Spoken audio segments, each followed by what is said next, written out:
అక్కడ దళారుల దగ్గర కొంటున్నారు.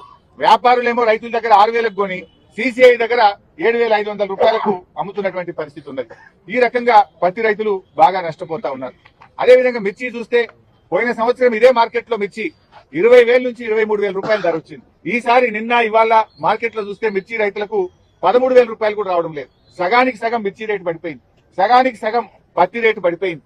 అంటే మరి రైతులు ఏం కావాలి?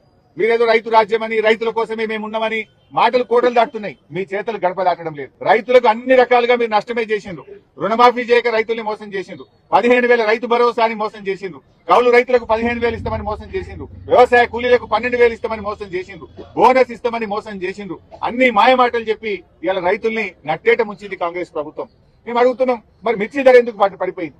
ఏం చేస్తుంది ప్రభుత్వం? మధ్యలో దళారులు, బ్రోకర్ల పాలిట అయితా ఉంది కదా.